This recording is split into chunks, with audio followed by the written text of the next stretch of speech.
sticking with that consumer objective, I want to heal, I want to get well, I want to alleviate symptoms, I'm looking for a cure, versus somebody who is not yet sick, I want to lose weight, I want to feel more energy, I want to improve my sleep. I mean, that's where the wearables are at, right? They're about optimizing my living so that I can live long, live well, be the best person I can for my loved ones. But those don't have to be two different worlds. They truly can intersect. In the last 5-6 years, more consumers figured out there's friction and we don't like it and we don't like to wait and we want convenience. And so the rise of retail healthcare and convenience, and then Hims and Hers and Roe and all of that. But now what GLP-1s have done to the whole mindset, I'm not just talking about weight loss and diabetes here. We have a cultural shift in people's minds, which is really exciting.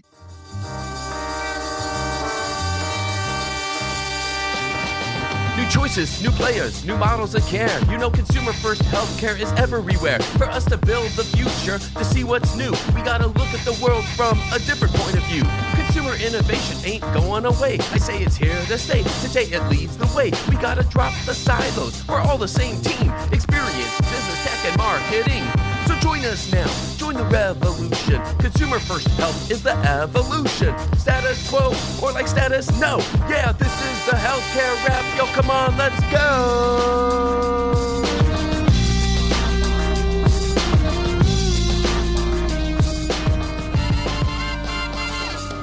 Welcome back to the leading podcast about consumer-centered health. I'm Jared Johnson, and this is episode 475. Today, we have the flavor of the week about CMS's new access model. What chronic conditions is it targeting, and could this be a pivotal moment for digital health? I'll talk about that. Then we continue our annual prediction series with two of our most popular return guests, Jane Sarasohn-Kahn and Amy Heymans, as they share where they see consumer health heading in the coming weeks and months. It's time for the awesomeness, y'all. Let's get it.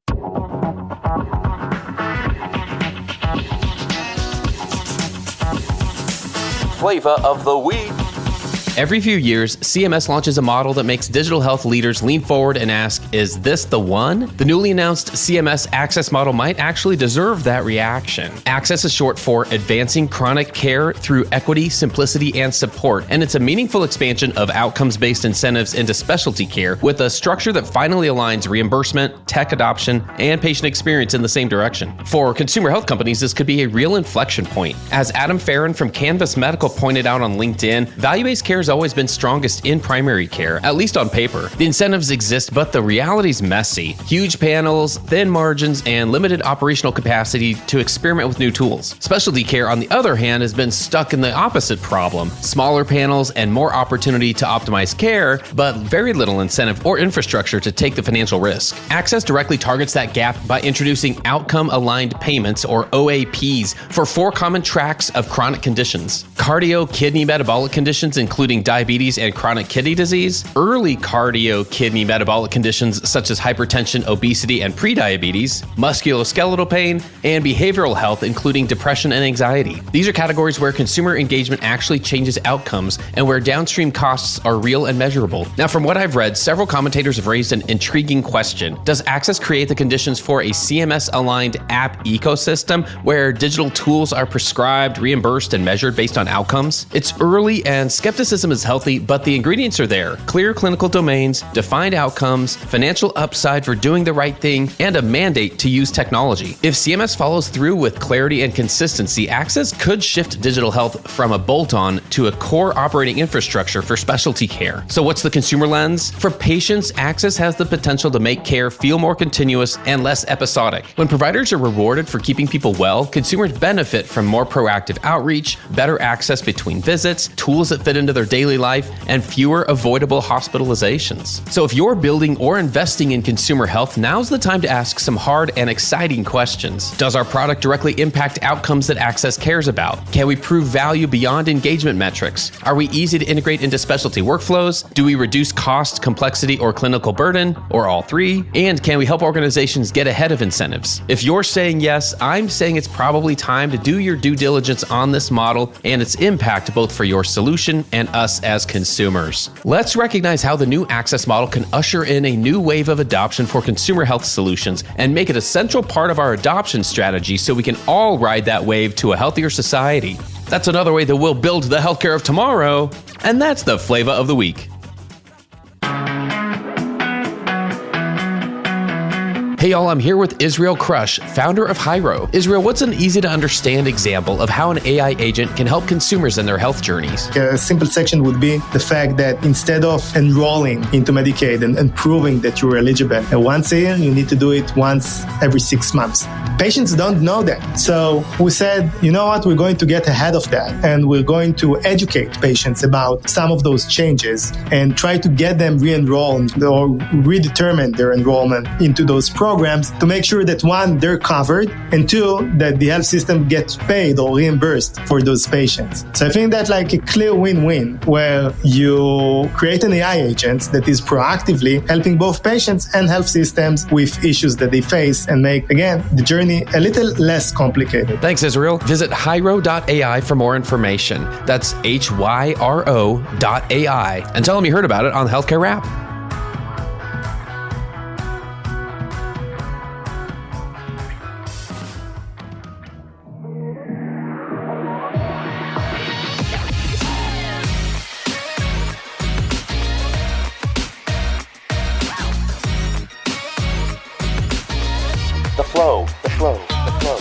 All right, everyone, let's get into the flow. I literally could not be more excited to welcome back our guests today. We continue our predictions series for 2026. I'm here with Jane Sarasohn-Kahn and Amy Heymans. This is another annual tradition. We were just speaking off camera. This is a delight. It's a delight in our lives to be able to convene again and just kind of share some of the things that are in our hearts and our minds and just see what is happening, what we're seeing, what trends we're kind of spotting, and what we think we might see more or less of in the coming year. So with that, Jane, welcome to Healthcare Wrap. Thanks, Jared. Amy, glad to see you again. Thanks, Jared. What we usually do, again, this is just our series at the end of each year. For those of you who are not familiar, definitely encourage you to go check out some of the previous ones. Jane and Amy, we've had the pleasure of doing this a number of years in a row now. And I think maybe we can just start somewhere. We'll just see where these go, right? But we just want to have some fun here. This is a little lighthearted in a good way, but based on true trends and things we really do expect to see.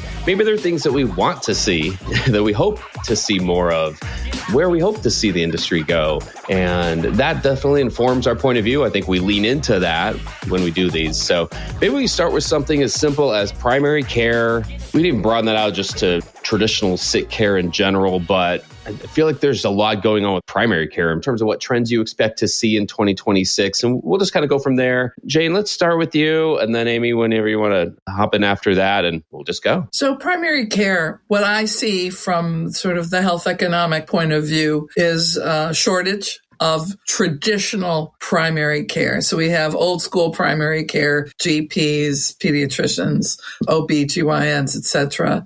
And there's a real chasm between people who have access to primary care and don't. There's urban-rural divide, but even people in primary care richer areas often don't have access to it through their health plan. So interestingly, I think we see a trend to people taking on more self-care for primary care and hacking solutions through primary care clinics, at the pharmacy, or increasingly online in terms of acute care online, people who don't have a medical home. This is particularly true for younger people. Amy and I both have kids, and I know for my kid, who's now 29, she still doesn't have, and she wouldn't mind me sharing, the traditional kind of primary care provider. Because she's a she, has a GYN because she's responsible for that and lives in the great state of Massachusetts, Amy's state, which has some pretty good health care right now for primary care.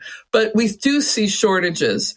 And so what I'm encouraged about, leaning into the positive aspect of this, because we're not going to see a lot more doctors, nurses, et cetera, even though medical school applications are up, we learned people figuring out how to get care. And I'll talk more about that later in terms of consumerism, but I'll stop there and say, looking forward to the new hacks we're seeing and people taking more responsibility for finding their way. Yeah, absolutely. You hit the nail on the head there, Jean. I'm thinking a lot about about that too, with specific regard to access and how different demographics access primary care and even what primary care looks like. So sticking with the 20-somethings, my son also doesn't have a primary care doctor, will go to urgent care as needed.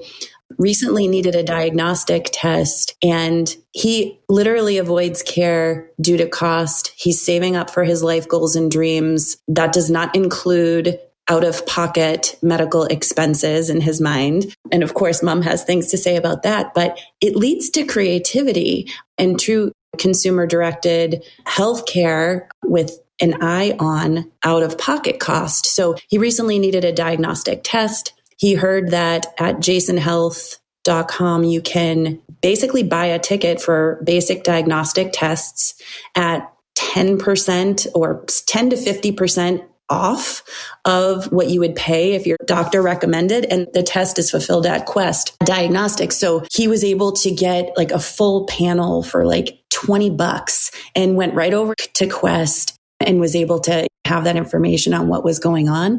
So it made me think about, we have cost transparency for certain treatments. And if that led to a universally accepted price, consumers could start to like buy these tickets to travel. And with that paired with AI, now primary care doctors are using AI, like ambient listening, to populate the medical record. But when you think about access, for $20 a month, people can access AI, which of course isn't as good as a primary care doctor yet. And there are concerns around privacy of uploading your medical records, as well as accuracy and quality. And of course, something I'm a fan of, human touch and relationship and such. But when you pair the kind of access that AI could deliver in terms of decision support with these sort of one-off, more like lifestyle, consumer-directed choices, you end up with a very different looking ecosystem than what we're used to. Here's an interesting segue to one thing I know Jared wants to touch on. So Quest Labs now partnering with Whoop, the wearable company, to marry our patient-generated data or person-generated data or fitness-generated data, however you use Whoop or any of these devices, to labs.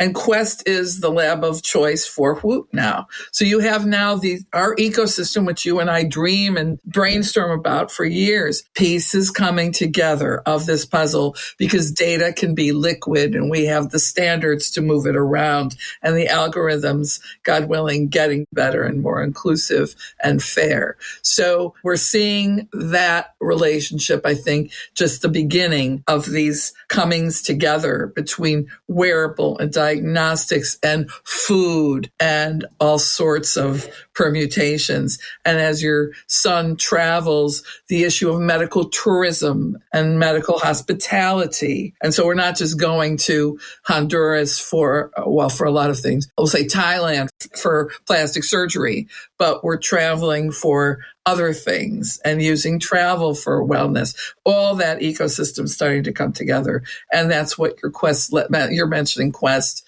reminded me of, one of their announcements recently from Whoop. It's really easy to tell yourself, I don't need that. It's really easy to say, like, I'm okay right now. And that informs a lot of, well, where do you go from there? So maybe the next direction to go with this is definitely related to what, especially Jane, what you were just sharing about wearables, longevity, like prevention-focused wellness organizations.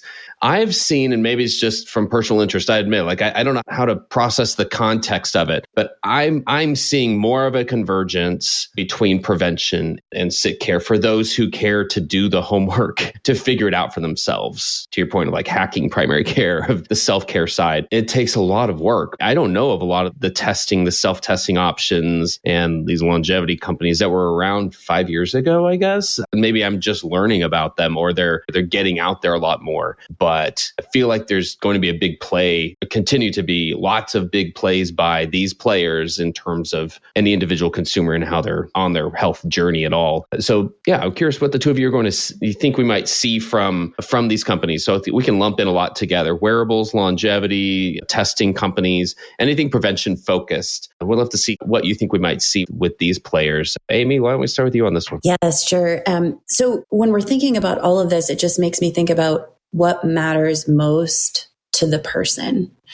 If they're sick, they may want to alleviate symptoms. They may be in search of a cure. They may be skeptical of the traditional healthcare system and be looking for more holistic or, like you said, at-home options. So being cognizant, and of course, like the way the health system wasn't designed wasn't to help a person achieve what they want. We sort of run them through the maze, through the gauntlet of all these things they don't understand, or all these appointments that honestly, some of them could be wasteful if we would just listen to somebody and what they want to achieve and design the service delivery in alignment with helping them achieve that objective, meeting the modern consumer expectation of like, hey, I could get whatever food I want delivered to my doorstep in the next hour. But in health, it's like, no, first you have to call. You have to take time out of work. You have to call. They're going to tell you they don't have an appointment for 2 months. Then when you get that appointment, they're going to recommend you for a test and they're going to recommend you to another specialist. Well, the consumer way, like consumer direct, like flips that on its head. I can order my own test. And then based on the results of that test, maybe figure out what specialists to see. And that isn't saying that like totally going off the radar of the traditional healthcare system is recommended, but it's sort of trying to unite the two. And again, sticking with that consumer objective. I want to heal. I want to get well. I want to alleviate symptoms. I'm looking for a cure versus somebody who is not yet sick. I want to lose weight. I want to feel more energy. I want to improve my sleep. I mean, that's where the wearables are at, right? They're about optimizing my living so that I can live long, live well, be the best person I can for my loved ones. But like you're saying, Jared, and it's such a good point, those don't have to be two different worlds. They truly can intersect where somebody can understand themselves better. And based on the data they're getting, we can help them make good decisions about what at-home interventions they can do and what traditional healthcare interventions are possible as well. I'm with Amy. Before we talk about the supply side of the new longevity companies or femtech or any of that, let's go back to the person.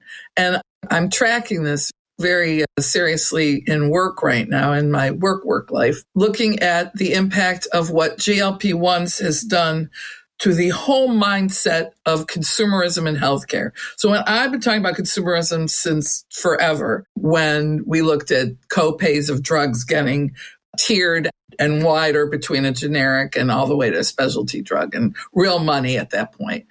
That was the beginning. But then in Amy's world, then in the last 5-6 years, more consumers figured out there's friction and we don't like it and we don't like to wait and we want convenience. And so the rise of retail healthcare and convenience and then hims and hers and Roe and all of that. But now what GLP-1s have done to the whole mindset. I'm not just talking about weight loss and diabetes here. We have a cultural shift in people's minds, which is really exciting. And again, not just talking about weight loss and dropping H1C, which is amazingly important, and all the other good side effects this may have for Parkinson's or sleep apnea and other indications. But what Scott Galloway, who I love and follow, just wrote this great book, Notes on Being a Man, I highly recommend. Scott Galloway said, leading into 2024, he was this prescient. He said in 2024,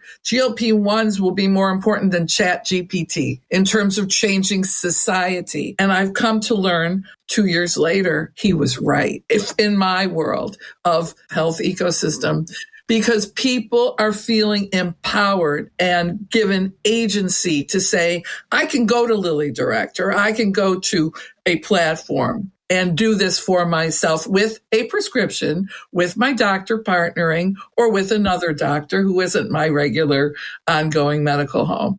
I've seen this huge shift in the last year of people I know and around, not doing it for cosmetics on the Upper West Side of New York or East Side, but people saying this is good for my health, especially, of course, to lose weight. But the agency I'm seeing in people who were not feeling much agency, a lot of older people on Medicare, younger people saying, I'm lonely, I want to amp up my health and feel more so that I can be more social and like how I look, how I feel. It's a new thing, this cultural transformation. And I think we're going to see that cultural transformation, this democratization of healthcare access, for people who can access it, because not everybody can yet. Change the physician relationship with the patient, more shared decision making, more partnering, which again is a very positive thing. I'm looking at that as then driving, okay, what else are people seeking, to Amy's point? So longevity, everyone wants to flourish. Longevity is everybody's business. So it's been around for a while, the Aging Lab at MIT and other places, but now it can be productized. So watch out, because some things will be great and some things won't be, and we need to find the evidence. But that to me is a big shift, Jared, that you're looking for predictions and trends.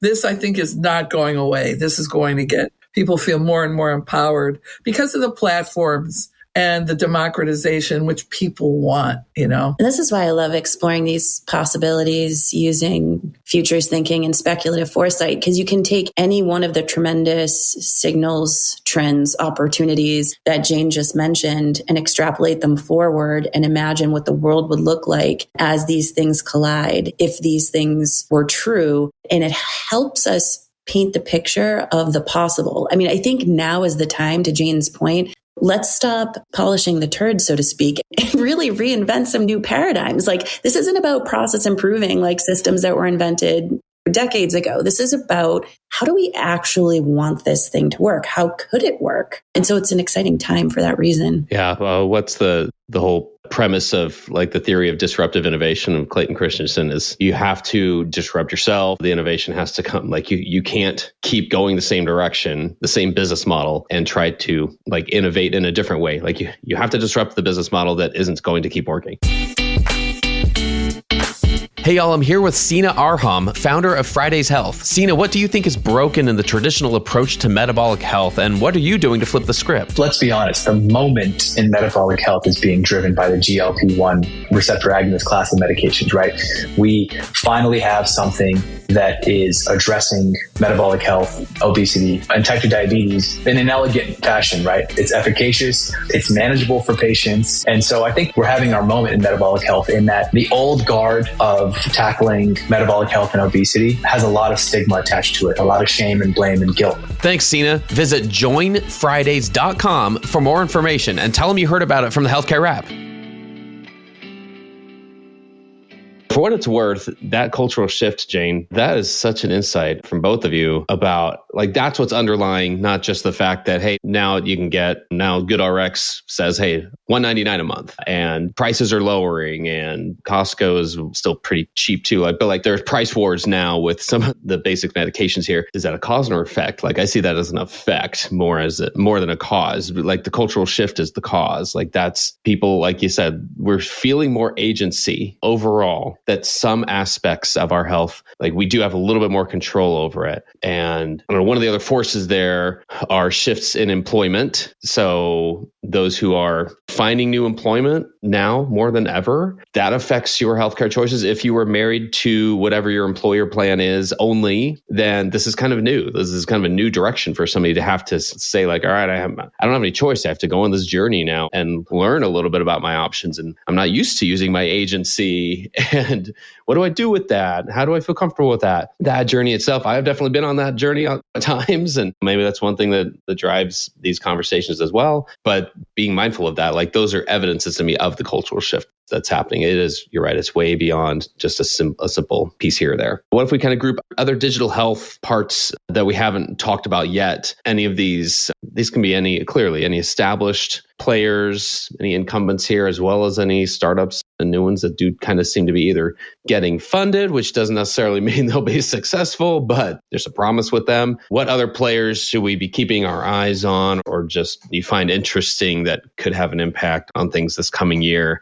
Jane, we'll flip back to you on this one. So I'm thinking about that in real time right now, because in a couple of weeks, I will be flying to Vegas, as you will be, Jared. Sorry, I might miss Amy this year, for CES, the Consumer Electronics Show, where we see big screen TVs and sexy cars, which I also like, but digital health just growing like Topsy. And as I've discovered at CES, it's not just the digital health aisle with the likes of watches and smart rings, which I want to come back to, but the connected car for health, the connected TV for health content. I wrote about Whirlpool as a social determinant of health provider because young people in high school who have dirty clothes don't show up to school. And so Whirlpool created a program to gift schools washing machines and dryers so kids and families could do their laundry and kids would have clean clothes. And education is the most important social determinant of health. So that's why I've written about and waxed lyrically about Whirlpool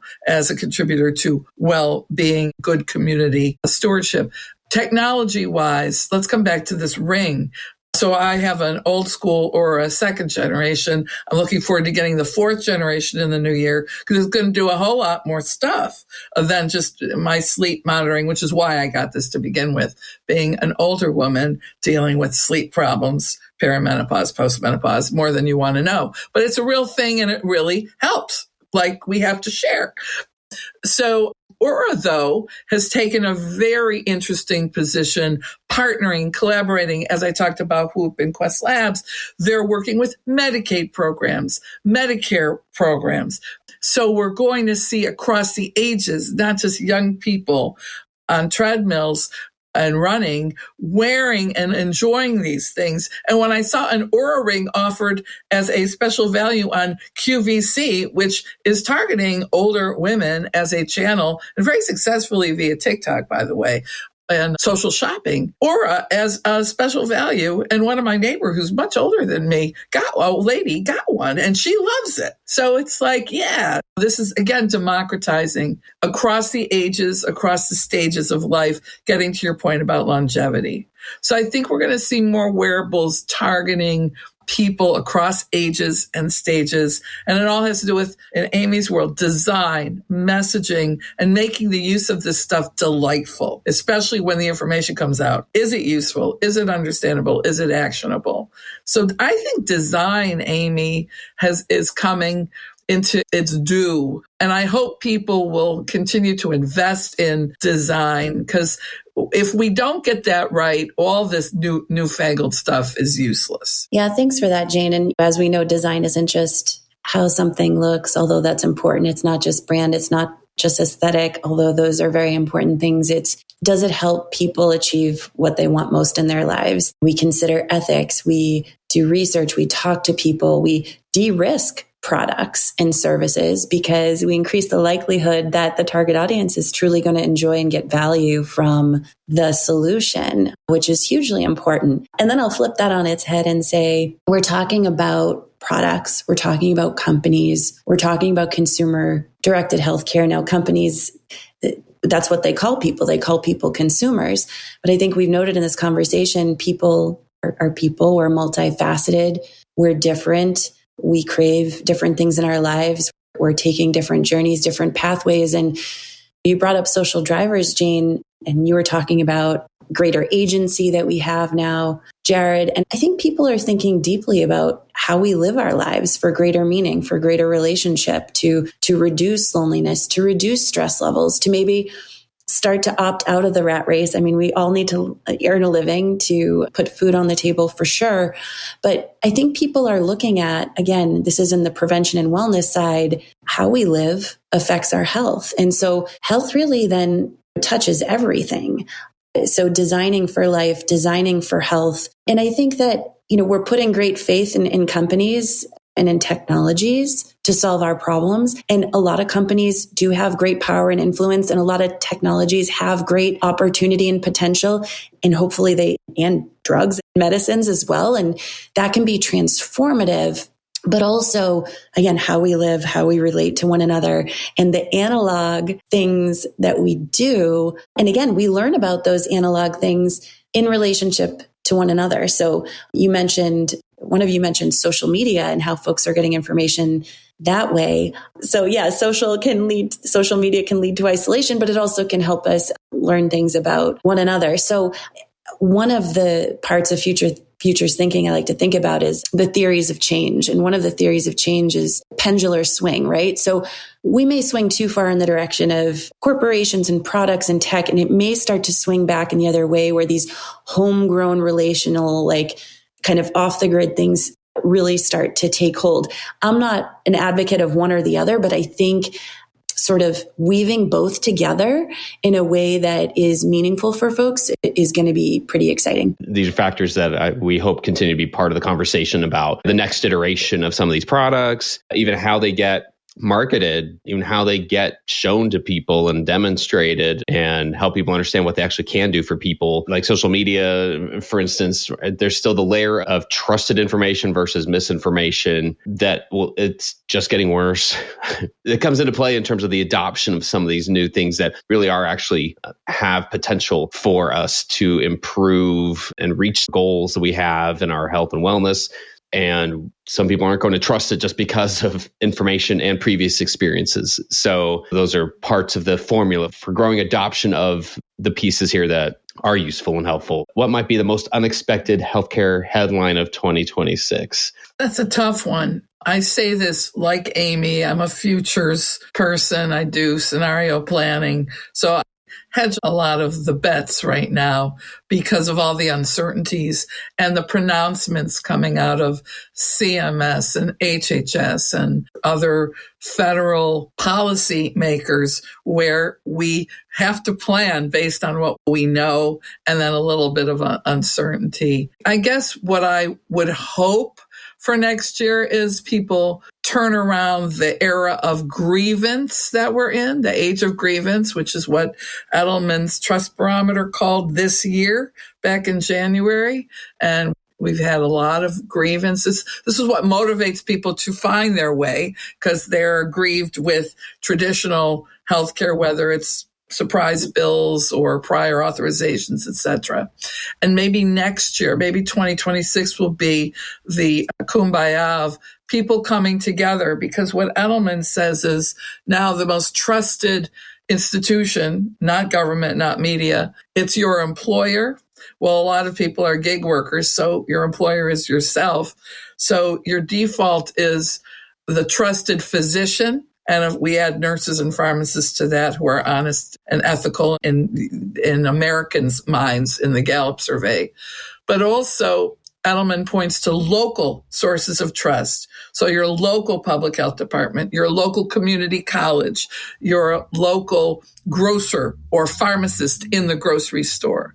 So trust becomes localized. So if we can start to come together in our communities, even across political divides, and have conversations, we can start to share and come together and create trusted villages, which will benefit both physical health, but also mental health, and break through these social chasms that we have. And that would be, I guess, more of a prayer for 2026 than an unexpected headline. Because putting a headline together right now in my business, if someone's paying me to do this, I think scenario planning leads us to many headlines.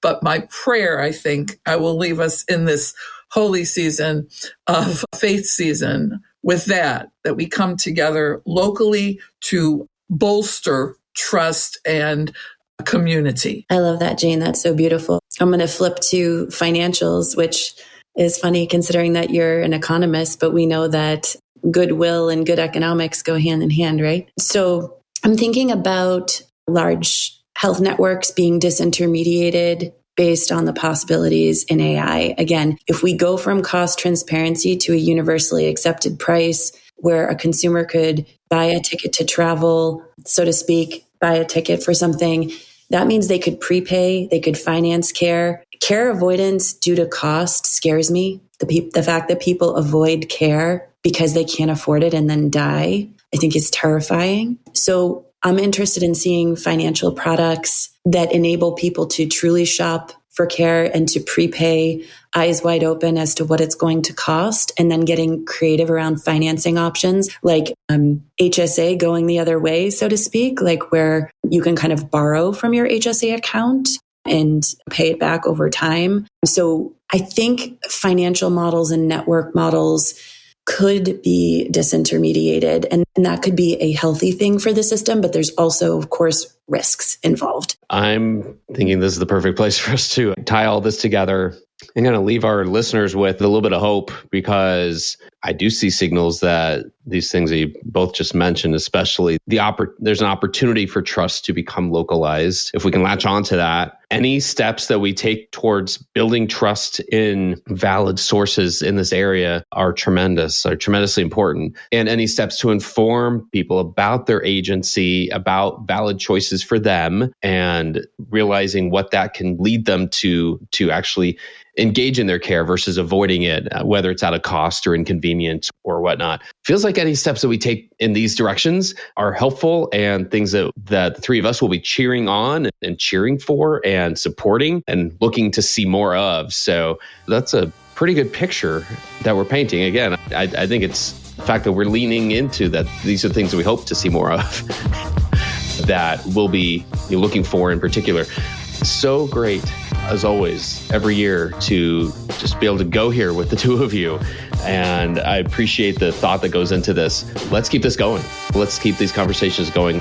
Let's look for how these things are coming to fruition. We'll continue to go these places where we are seeing even more signals like it. I respect and love the thought of scenario planning because literally nobody knows what is actually going to happen in 2026. But the fact that we can have our eyes peeled for the things that we want to have happen, and there are good reasons for them to happen, that's where I'll be. And I think that's where the two of you will be also. So thanks again for joining me this year. Let's keep this tradition going. It's a source of joy for me as well. And wishing nothing but the best for the two of you. Thanks again. Thank you. Thanks, Jared.